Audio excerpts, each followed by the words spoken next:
Hello and welcome to yet another exciting episode of iBuzz. I'm your host Nosheen Bukhari, bringing you the best entertainment news from showbiz world. First things first, let me quickly take you to the top stories of the day. Italy wins the Eurovision Song Contest in Rotterdam.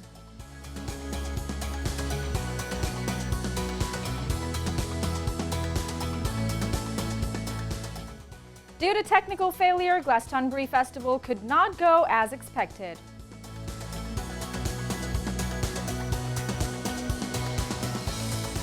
Journalist Martin Bashir denied harming Diana with the bombshell interview in 1995.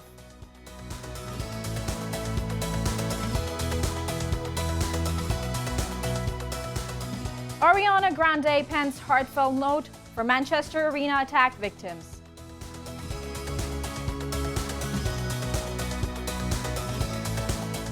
And a new graphic novel to narrate Freddie Mercury's life story.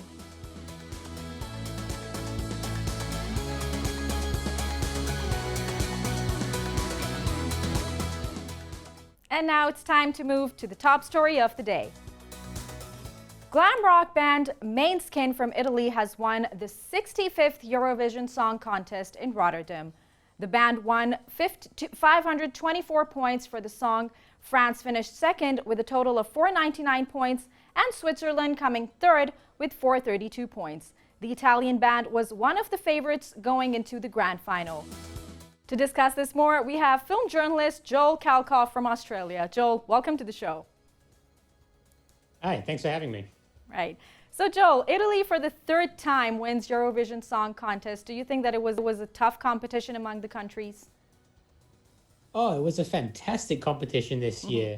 And it's Italy's first win since, I think, 1990 or 1991. So it's been a long time coming. They're one of the big five, so they always get that automatic entry into the grand final. But they really performed. Yeah, as you said, it was one of the favorites. But this was a really, really good competition.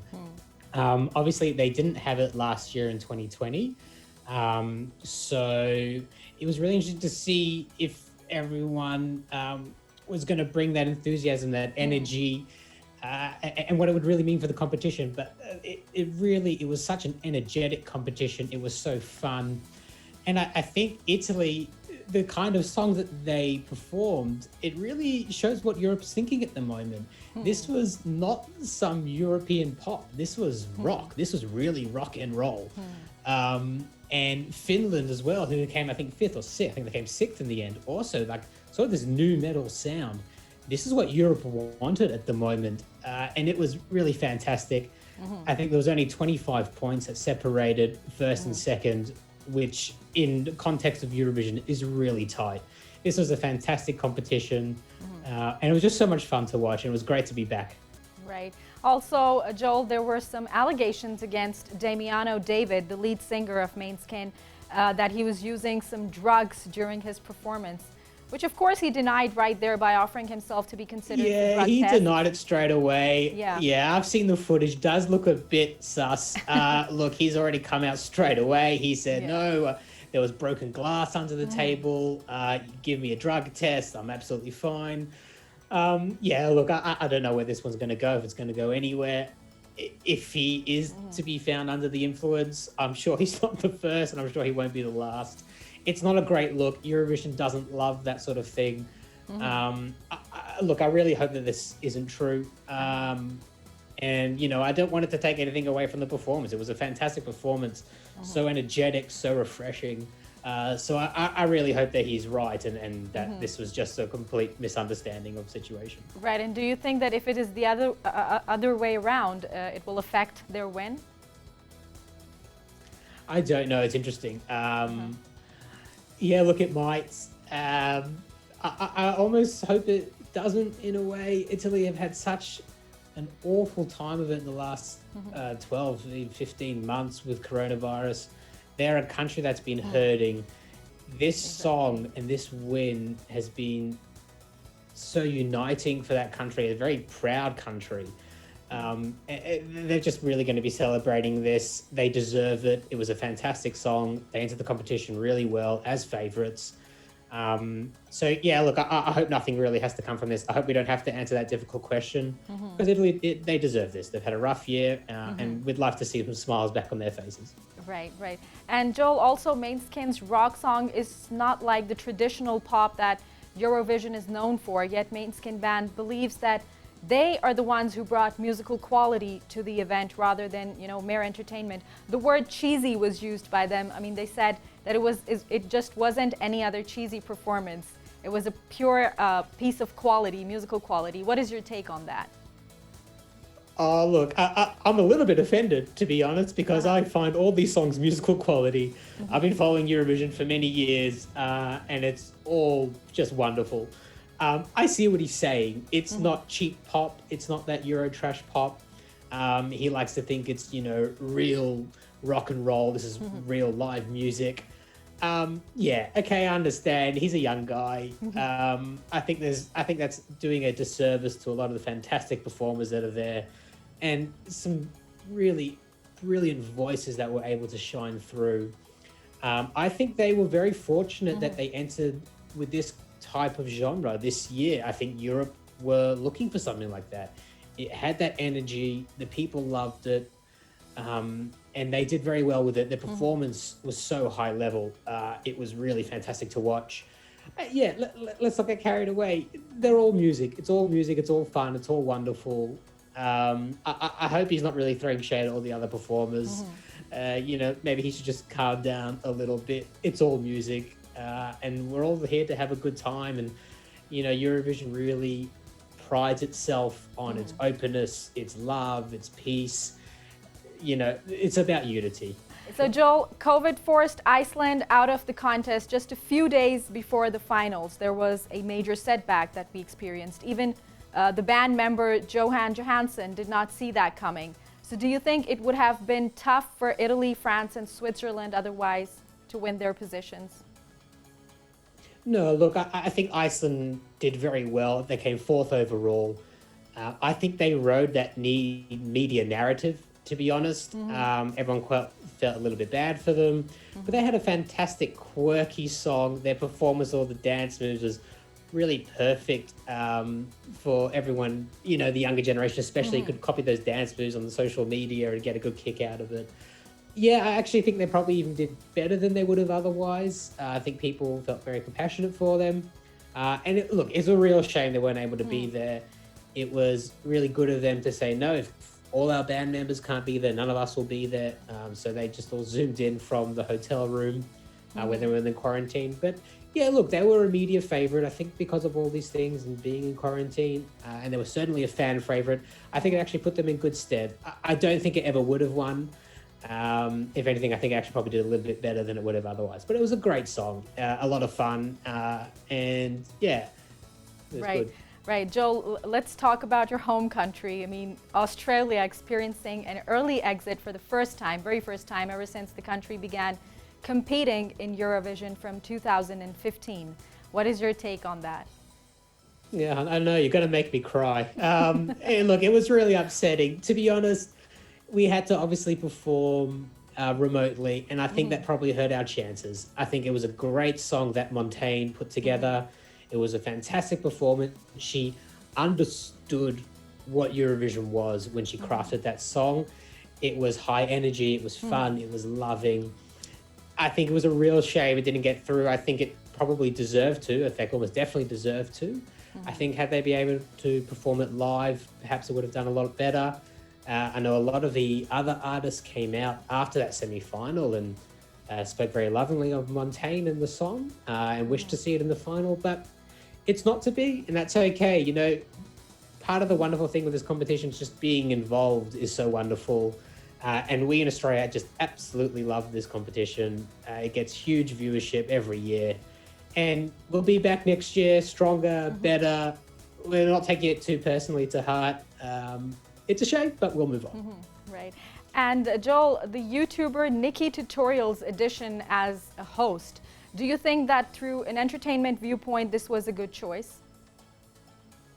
Oh, look, I think Rotterdam put on a fantastic show. I think it was so difficult having to have everything ready and prepared last year, and then last minute having to cancel. they've had to put on this event essentially twice. I think they did a fantastic job. I think the hosts of Eurovision are always questionable at best.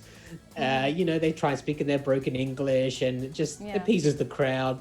I don't think they were terrible hosts at all by any stretch. I think they did their job. I think they try to keep the broadcast much more succinct and tight. I think they did a fairly good job at that. The performances at the intervals and after the final, I think were great. I think they did pretty well overall. I think Rotterdam can be very proud of what they're able to put on. Right. And Joel, 3,500 people who were tested negative for COVID, they attended the event. Now, despite the efforts, Icelandic band member Johan Johansson got COVID positive. So do you think that future events can work with these strategies? Yeah, I think we're seeing it all over the world now with different concerts, with sporting events. We're in this stage now of really trying to see what can work for everyone. We're having these events where people are testing and making sure they're negative, and we're working out the contact tracing. This is the new normal. I hate to use that phrase, but that's the reality. I saw there were thousands at Wembley Stadium last week for the FA Cup final of the soccer. This is the stage now where we're at. We're trying these things, half-empty stadiums, a lot of contact tracing, testing negative, as you say. And look, really amazingly, we were able to find that Iceland did test positive. It's obviously a massive shame they weren't able to take part properly as they wanted to, but this is why we do these things. We're trying to keep as many people safe as we can and still put on these wonderful events. So I think they did a really good job, and hopefully nothing comes from this negatively. So we'll see what happens, but I think we'll be seeing events like this more and more in the not too distant future. Absolutely. Joel, thank you very much indeed. It was wonderful having you on board. Thanks very much. I appreciate it. Congratulations, Italy. That was Joel on Italy's win in Eurovision Song Contest. And now moving to other story details. Glastonbury organizers made Saturday's live stream concert free to watch after thousands of ticket holders were unable to access the show. Technical issues meant people who had paid £20 to see the virtual gig received an error denying them from entry. Problems persisted for 2 hours, after which the organizers launched a free stream, meaning anyone could tune in regardless if they have paid or not. The festival organizer Emily Evis apologized for the inconvenience. The replacement stream could only be rewound by an hour, meaning the early parts of the show were still unavailable. Martin Bashir has tried to come clean by saying he never wanted to harm Diana, the Princess of Wales, with her 1995 interview with Panorama. An independent inquiry concluded that the former BBC journalist used deception to get the interview. Speaking to the Sunday Times, Bashir said he was deeply sorry to her sons, the Duke of Cambridge and Sussex. He told the paper that even in the early 90s, there were stories and secretly recorded phone calls, and he wasn't the source of any of that. Bashir said Princess Diana was never unhappy about the content of the interview and said that they remained friends even after the program aired.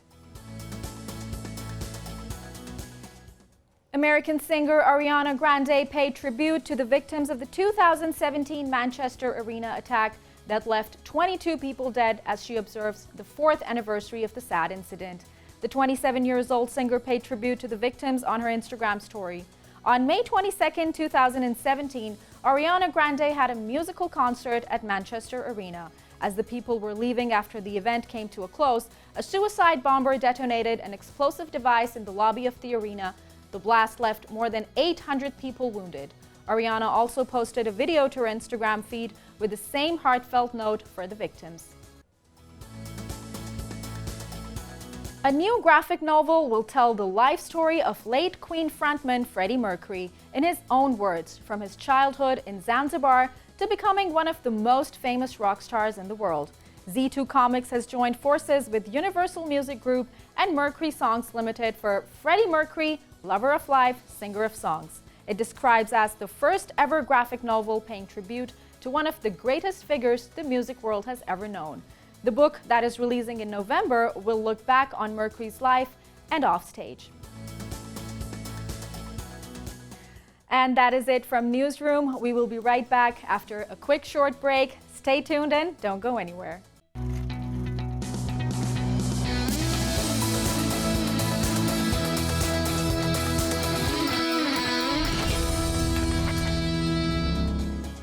Welcome back.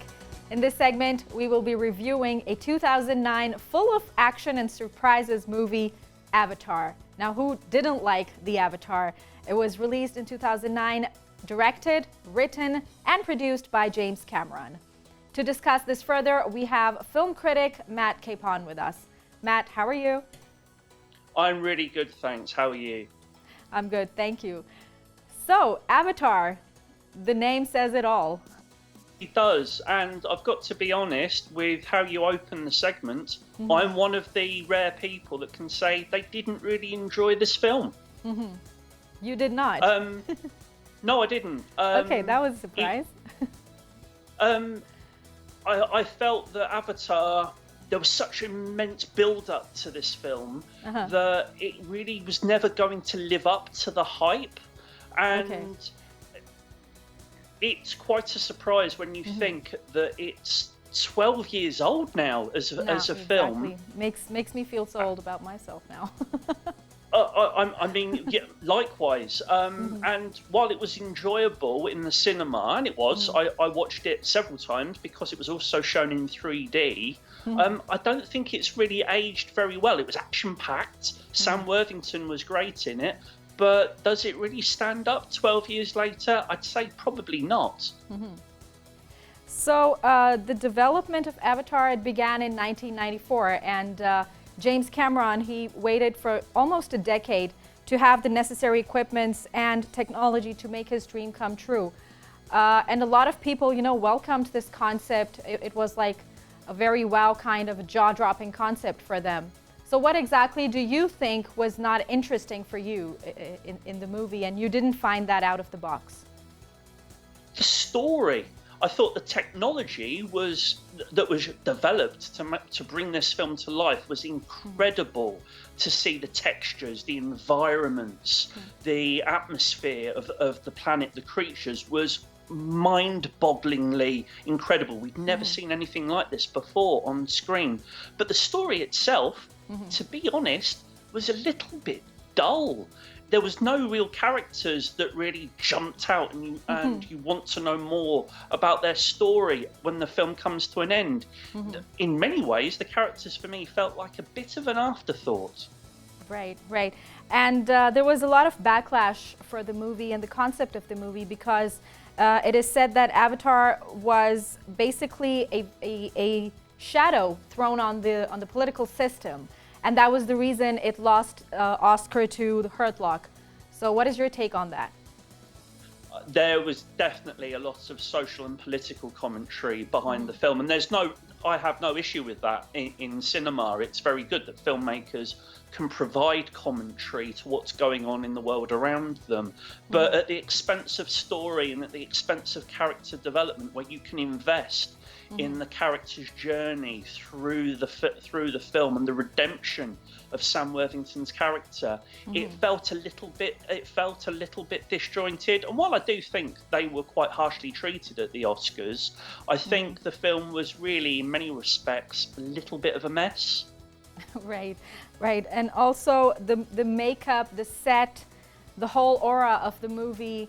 Do you think that it was more of a comical journey rather than a movie? I think it was incredibly experimental, and I think in many respects the making of the film and the journey of bringing the film to the big screen is perhaps something that's going to endure more than the film itself.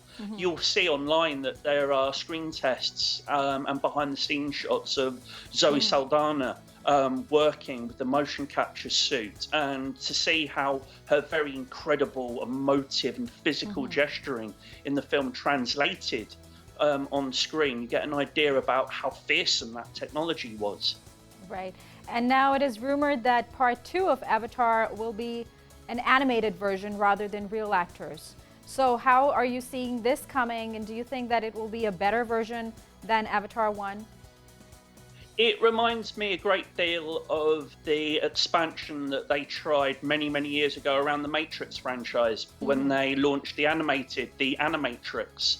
Will it really capture people's imaginations 12 years after the original film? Only time will tell. Animation itself has come on a great deal since 2009. We'll have to wait and see. I want to enjoy an Avatar film again and really become invested in the story, but as I said, time will tell. Right, and also, Matt, the movie was met with a lot of biasness as well. Of course, I'm going to bring the same point that there was a lot of anti-US theme in the film. So do you think that was the reason the movie had to, face a lot of biasness? Or it was just because it was James Cameron's product? I think it's a combination of the two. James Cameron is an incredible filmmaker whose career speaks for itself, but he isn't without some baggage.